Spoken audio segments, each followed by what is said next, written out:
بسم الله الرحمن الرحیم. السلام علیکم ورحمۃ اللہ وبرکاتہ. اجتماعی پنجپیر 23, 24, 25, 26 اکتوبر 2025 ته انشاءالله العزیز منعقد کیږي.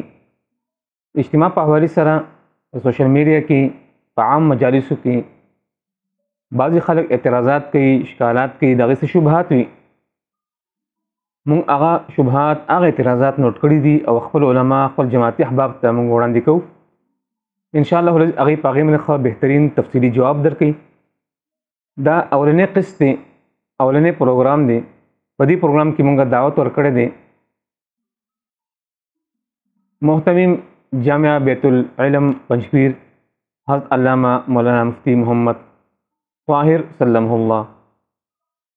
دویم ملمه هغه مونږ دعوت ورکړی دی استاد جامعة الامام محمد طاهر دار القرآن پنجپیر حضرت علامه مولانا مفتی خالد الرحمن ناصح صاحب له. مونږ د دواړو شکریه ادا کوو، د دواړو مننه کوو چې هغوی زموږ دعوت قبول کو او په دې پروګرام کې حاضري وکړه. مفتی طاهر محمد صاحب، تاسو نه آغاز کول غواړو. تپوس دا دی چې اجتماع، دینی اجتماعات چې کوم کیږي، هغه پنجپیر کې کیږي یا په رایوند کې یا په نور مقاماتو کې کیږي، دا دینی اجتماعات څه مقصد دپاره کیږي او د دې فواید څه دي؟ بسم الله الرحمن الرحیم.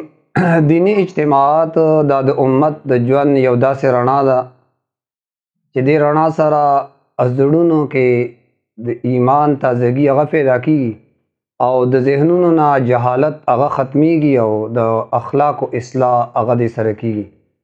دینی اجتماعات یا دینی پروګرام یا دینی محفل چې څومره دینی اجتماعګانې د هغې ړومبی مقصد هغه دا دی چې د خلکو ایمان تازه شي او د دوی په زړونو کې الله او الله رسول سره محبت پیدا شي او چې کوم خلک غفلت کې پراتی د دنیا مشاغلو کې هغه غفلت د دوی ختم شي. نو دینی مجلس او دینی محفل کې هغې کې چونکې د الله ذکر کیږي، د الله تذکرې پکې، د الله د حبیب د سنتو تذکرې، نو هغې سره زړه نرمیږي او ایمان هغې سره مضبوطیږي. سورت زاریات آیات نمبر 55 کې الله خپل نبی ته فرمایي وذکر فإن الذکر تنفع المؤمنین. نو قرآن بیانوه، ستا قرآن بیانول دا مؤمنانو ته فایده ورکوي. او دویم مقصد د دینی اجتماعاتو دا دی، دینی اجتماعاتو کې علماء کرام قرآن او حدیث پر رڼا کې موږ ته د شریعت مسائل هغه پیش کوي او موږ ته دین باندې د عمل طریقه ښیي. او دریم دا چې کوم دینی اجتماعات کیږي دې سره د اخلاقو د انسان اصلاح کیږي. زموږ معاشره کې د ټولو نه لوی ضرورت نن سبا د ښایسته اخلاقو دی. او حدیث کې هم راځي، نبی علیه الصلاۃ والسلام فرمایي انما بعثت لاتمم مکارم الاخلاق. زه خو صرف د اعلی اخلاقو تکمیل دپاره نبی علیه الصلاۃ والسلام فرمایي را لېږلی شوی یم. نو دینی اجتماعات چې څومره زمونږ کیږي نو هغې کې د انسان اخلاق هغه ښایسته کیږي. سړی دروغ، غیبت، حسد او بد اخلاقي د هغې نه د بچ کېدو تلقین په داسې محفلونو کې چې کوم اجتماعګانې او کوم اجتماعات هغه د دین وي او پکې انسان ته د صبر، د شکر، محبت او خدمت خلق د دې خوبیانو ترغیب انسان ته ورکوي. او بل دا چې کوم ځای کې دینی اجتماعګانې، د هغه دینی اجتماعګانو مقصد د مسلمانانو کې اتفاق او اتحاد او یووالی راوستلی. څنګه چې الله قرآن کې فرمایي واعتصموا بحبل الله جمیعا، د الله په دین باندې منګلې ولګوئ، رسای مالا قرآن، ولا تفرقو، فرقې فرقې مه جوړېږئ. معنا دینی اجتماعات هغې سره د خلکو میانځ کې یو ځای کېدل، دا دینی اجتماع هغې دپاره یو سبب جوړېږي او دینی اجتماعاتو سره نفرتونه ختمیږي او امت په یو پلیټ فارم باندې، یعنی امت په یو سب کې دینی اجتماعاتو والا چې کوم دینی اجتماعات کوي ای امت په یو سب باندې ودرئ. او بل دا چې دینی اجتماعاتو سره د انسان نیک اعمالو ته شوق پیدا کیږي. دینی اجتماعات چې څومره وي انسان ورته لاړ شي هغې کې حاضري وکړي نو نیک کارونه او نیک اعمال د هغې شوق د هغې جذبه او هغې سره مینه پیدا شي او بیا د هر مې خپل د هغې بیا خپل اثري عمر بن عبدالعزیز رحمه الله هغه یو ځل واس کو نو هغه واس کې چې کم خلکو نو هغه وجړل او دومره وجړل چې جړا د وجې نه آواز د هغې بند شو نو چا دې تپوس وکړ امیر المؤمنین نن د آواز کې د اثر د خلکو باندې ډېر اثر وشو نو امیر المؤمنین عمر بن عبدالعزیز رحمه الله ته وفرمایل وی څوک چې بیان کوي د هغه زړه د الله د یرې نه رافي نو چې چاته بیان کوي نو د هغې زړونه به ولې د الله د یرې نه رافي الله دې موږ تاسو ټولو لره دینی اجتماعاتو کې د شرکت توفیق نصیب کړي. مفتی خالد الرحمن ناصح صاحب د اجتماع کې کم داسې امور پکار دي کم داسې مباحث پکار دي چې په اجتماع کې په هغې باندې بحث وشي؟ نحمده ونصلي على رسول الكريم اما بعد فاعوذ بالله من الشیطان الرجیم بسم الله الرحمن الرحیم ادعو الى سبیل ربک بالحکمت والموعظة الحسنه. زمون د جماعت اشاعت توحید و سنت سالانه اجتماع را روانه د 2025 د هغې دپاره مشرانو تاریخ ټاکلی د 23 اکتوبر نه به شروع کېږي د 26 اکتوبره پورې د زیارت نه تر اتوار دا تقریبا 4 ورځې زمونږ دعا ده چې الله رب العزت دا اجتماع په خیر سره وکړي او الله یې د هر قسمه شرورونه آفاتونه د دې حفاظت وکړي. د سوال متعلق جواب دا دی زمونږ په اجتماعاتو کې د وختن نه په هره موضوع باندې چې کومې ضروري موضوعګانې دي په هغې باندې تقاریر او بیانات کېږي که رد د شرک دی که رد د بدعاتو دی دغه شان بیان د توحید بیان د سنتو دارنګې د رسم و رواج رد ورسره نور مضامین چې هغه د شان صحابه سره د شان صحابه سره تعلق ساتي ځکه څه خلک داسې چې هغوی د صحابه بد وي په هر دور کې داسې خلک هي په دې دور کې هم شته نو په دغې موضوع باندې بحث کېږي. څه خلک داسې دي چې د ائمه بد وي نو د ائمه کرامو دفاع هم په دې اجتماع زمونږ چې کوم اجتماعات کېږي په دې کې د هغوی دفاع هم وي او یو موضوع چې په هغې باندې زمونږ شیخ صاحب ډېر زور ورکوي د قرآن په درس کې نو زما د ذهن مطابق زه به طور درخواست په دا ووایم که یو بیان پکې په دې موضوع شي د کسب په باره کې څنګه چې شیخ صاحب د قرآن په درس کې د مبسوط حواله ورکوي چې هغه په خپل کتاب کې امام سرخسی خپل کتاب مبسوط کې باب خیر باب الکسب پای کې د انبیاءو دارنګې د صحابه کرامو د ائمه او د علماء کرامو کسبونه ذکر کړي چې هر یو عالم به ځان له کسب کو د 9مې صدای پورې به دا عالم فتوا منظورېده چې ځان له بې کسب نو په اجتماع زمونږ په اجتماع کې تعداد د عوامو هم ډېرې خو په کثرت سره علما او طلبا هم موجود دي نو دا اهمیت چې پکې ښکاره شي نو انشاءالله د دې فایده به ډېرې چې په طالب کې د وختن نه دا جذبه پیدا شي چې زه به ځان له څه کسب کوم نو چې کسب هغه کوي نو بیا به دین نه خرڅوي. اجتماع د کامیابۍ دپاره څه داسې کارونه دي چې هغه لازمي پکار دي چې اجتماع په هغې باندې کامیابه شي او بهتره شي؟ اجتماع د کامیابۍ دپاره خو هر یو فرد له پکار دی چې خپل کوشش وکړي اول زړه کې کلکه اراده وکړي که هغه د پنجپیر د کلي کس وي او که د خواوشا او که د لرې علاقو وي چې زړه کې کلکه اراده وکړي چې زه به د اجتماع ته حاضري کوم څه کم عوارض وي هغه مخکې وروستو کي. نو دا اجتماع چې کامیابیږي نو دا په افرادو باندې کامیابیږي. نو چې هر یو فرد د حاضرای کوشش وکړي او خپلو یارانو دوستانو له ملګرو له دعوت ورکړي او ورسره په دې خبره باندې زور وکړي چې صرف اجتماع له راتللو نه دي. اجتماع کې بیا په پابندۍ سره د مشرانو بیانونه اورېدل پکار دي. ځکه که یو سړی راشي او دی چکرې لګوي یو پله او بل پله نو بیا هم هغه د دغه مقصد ترلاسه کېدی نشي او دی په خپل مقصد کې کامیابېدی نشي. نو اول خو اجتماع له راتلل او د راتلو نه پس بیا په بیاناتو کې حاضري پکار ده او دا فکر د ځان سره وړل پکار دی چې دا اجتماع موږ له کم یو سوچ راکوي کم یو فکر راکوي. په دې کې تاریخ زمونږ د علماو د مشرانو ذکر کېږي چې هغوی په کومه طریقه باندې کار کړی دی تاریخ ته موږ غوږ کېږدو د هغې نه موږ سبق واخلو. نو دا اجتماع به انشاءالله چې په دغې باندې کامیابي. مفتی طاهر صاحب دا تپوس په سوشل میډیا باندې یو بل چلېدو چې اجتماع کې شرکت کول څنګه دي؟ آیا دا لازمي دي چې سړی د اجتماع کې شرکت وکړي او که نه محض یو اجتماع ده چې سړی پکې شرکت کوي یو انجوایمنټ دپاره یو سیر و سیاحت دپاره؟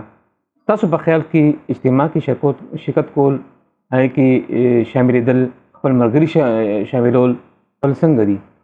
دینی اجتماعاتو کې شرکت کول مسلمان دپاره ډیر اهم او باعث د اجر او ثواب دي.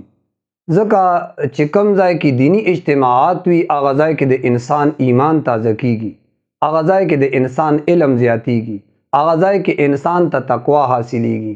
او د مسلمانانو په میانس کې چې کله د دین په نسبت باندې دی راجمعي نو د دوی په زړونو کې یو بل سره مینه محبت اخوت هغه پیدا کیږي.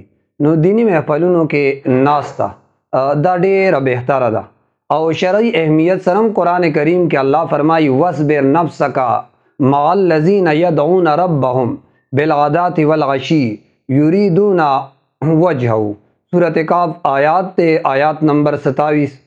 نو د آیات کې د نیکانو صالحانو په مجلس کې د ګډون د شرکت امر شوی. دینی اجتماعاتو کې هم شرکت سره ایمان تازه کېدل، واز ذکر نصیحت پاغې سره د انسان زړه هغه د غفلت نه ویښ شي. کني اوري نه انسان د دین خبرې نو چونکې زړه کې بیا غفلت راځي. او دویم دا چې دینی محفلونو کې ناستې سره د انسان علم سیوا کیږي، قرآن او حدیث او د علماء کرام خبرو سره د هغوی بیاناتو سره د دین پوهه د انسان هغه سیوا کیږي.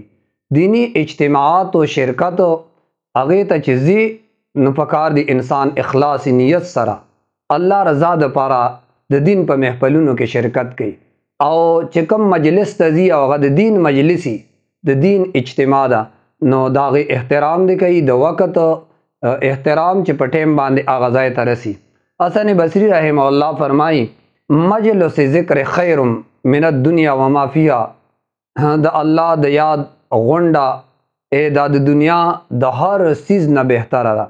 او دغه شان عبدالله ابن مسعود رضی الله تعالی عنہ فرمایي القلب یصدع کما یصدع الحدید.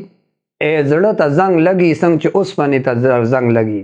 وان جلاءه ذکر الله د هغې صفایي د الله په یاد سره و مجالس العلم او د علماو مجالسو کې تلو سره د انسان زړه صفا کیږي.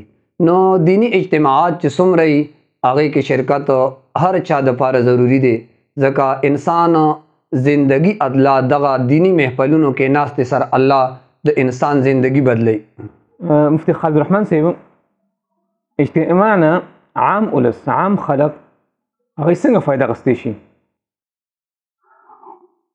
عام ولس فایده خو بهال اخیستی شي چې اول سړی اورېدلو کې واوري نو د اورېدلو نه پس بیا فکر حاصلول دي، بیا په فکر باندې عمل کول دي، بل فکر منقول دي. عام ولس له پکار چې دې کې شرکت وکړي او دا چې کوم بیانات کېږي چې هغه په پابندۍ سره او په توجه سره واوري او دا یو ضروري کار وګڼي دې ته حاضر شي نو انشاءالله چې دا به د دې دپاره ډېره فایدهمند. نن سبا چې کوم اجتماعات دي یا تقاریر دي، بعضې خلک کوي دا بس اسې یو رسمي کار دی. تاسو څه وایي چې آیا واقعي دا یو رسمي کار دی او که نه دا واقعي د توحید و سنت یو خدمت دی چې زموږ علما یې کوي؟ او دنیا د دې کې هر قسمه خلک ښه هم پکې شته او بد هم پکې شته. د هر چا خپل خپل کار وي، د حق پرستو خپل کار وي. هغه خپل کار په مخه کړی د توحید او د سنت بیان او رد د شرک او د بدعاتو او رد د رسوماتو. حق پرست دغه کار کوي. چې کوم باطل پرست دي د هغوی خپل کار دی، د هغوی کار دا دی چې اعتراضونه به کوي. کله به وایي دا کار داسې په کار او داسې نو په کار داسې. نو اعتراض خو ډېر اسان کار دی. شیخ صاحب کله کله درس کوي چې په دنیا کې ټولو کې اسان کار په بل باندې اعتراض کول دی. نو داسې اعتراض دی. اجتماع که یو سړی دا وایي چېرې دا خبره خو موږ ډېر ځله اورېدلې دي، نو دوباره اورو نو دې څه فایده ده؟ دا اورېدلو ډېرې فایدې دي. په عربی کې متل دی وایي اذا تقرر تقرر. کله چې خبره مکرر شي بیا بیا وشي نو هغه په زړه کې ځای نیسي، په زړه کې مضبوطي. نو دا دې ته داسې رسمي او رواجي کارونه نه دي ویل پکار. دا خو د اجتماعیت یو ذریعه ده. دوستان په دې باندې خوشحالېږي او چې کوم دشمنان دي نو هغوی پرې خفه کېږي. او دا هم سنت د انبیا علیهم السلام دی چې سړی دوست خوشحاله کړي او دشمن د دین چې هغه خفه کړي. مفتی صاحب دا تپوس دی چې معاشره کې د دینی اجتماع څه اثرات دي، څه فواید دي چې هغه په دې معاشره کې ښکاري؟ تاسو په خیال کې داسې څه امور دي چې هغه بجا آوري وکړی شي، د هغې ثمرات چې کوم د دنیا ته ښکاره کړی شي؟ دینی اجتماعات چې په کم کلی کې یا کم علاقه یا په کم سیمه باندې کېږي نو هغه ځای د قرآن او د حدیث او د علما نصیحتونه چې کوم خلکو ته کوي د هغوی په زړونو کې د آخرت یاد او د آخرت فکر هغه پیدا کېږي او دغه فضا چې کوم ده نو دا د ګناه نه الله محفوظ ساتي. د علم او د پوهې خبرې هغه ځای کې هغه خلکو چې کوم ځای دینی اجتماعات کېږي هغه خلکو کې الله علمی جذبه پیدا کوي، د علم شوق پیدا کوي، علم سره مینه پیدا کوي. او کوم ځای چې دینی اجتماعات کېږي نو هغه ځای خو بیا د علم یو لوی مرکز وي که نه، نو علمی خبرې هغه ځای نه زده کېږي. کله چې مسلمانان اجتماعاتو کې هغه راټول شي او یو ځای شي نو یو خدا چې مسلمانان د یو بل د حال نه خبر شي، یو بل ته د یو بل مشکلات هغه بیان کی، یو بل د پاره دواګانې بیا کوي د دواګانو سبب. او لوی کار پکې دا دی چې دې سره یو ورورولي قایمیږي. کله چې د کوم ځایونو کې دغه اجتماعګانې دینی کېږي که نه دغه ځایونو نه الله نفرتونه ختموي، حسدونه ته ختموي، بغض او کینې الله دغه ځایونو نه لرې کوي. دینی مجالس چونکې دا د صداقت، امانت، حیا او د عجزای او د خیرخواهی درس ورکوي. نو کوم ځای باندې دا اجتماع وشوه نو هغه ځای کې الله د صداقت، د امانت، د حیا، د عاجزۍ او د خیرخواهی درس هغه گیر چاپیره عالم کې هغه خور کی. نو څوک هم چې دې ته داسې محفلونو ته راشي هغه د خیر نه خالی نه ځي. دینی اجتماعګانې چې کوم ځای وشوي د هغه ځای ماشومان چې څومره دینی مجلس کې شریک شوي هغه سره د هغوی په زړونو کې د دین مینه او د دین محبت هغه پیدا کېږي او د فسق او د فحاشۍ او د بېدینۍ ماحول نه بیا هغه ماشومان ځان ساتي او د هغوی په زړونو کې دین سره یو فکر او یو غم پیدا شي. نو چې کوم ځای کې دینی اجتماعات کېږي، کوم علاقه باندې وشي، کوم کلي کې وشي، هغه ځای کې د هغې ډېر زمانې پورې هغه انوارات دي. الله دې موږ او تاسو دینی اجتماعاتو کې شریک ساتي. چونکہ قاری صاحب تپوس د دینی اجتماعاتو په باره کې کړو، باقی دینی اجتماعات تی ټوله دنیا کې کېږي. انشاءاللہ زمونږ کلي کې هم عالمي اجتماع پنجپیر په نوم باندې کېږي، هغې باره کې به انشاءاللہ بیا څه خبرې هغه به مونږ کوو انشاءاللہ. عزتمندو کتونکو، مونږ مخصوص سوالات په اولني قسط کې خپل 2 میلیونو ته وړاندې کړي، هغې ستاسو مخکې تفصیلي جواب موږ راکړو. انشاءاللہ دویم قسط کې بیا تاسو ملاقات کوو. تر هغې پورې ستاسو نجات غواړو. د الله په امان.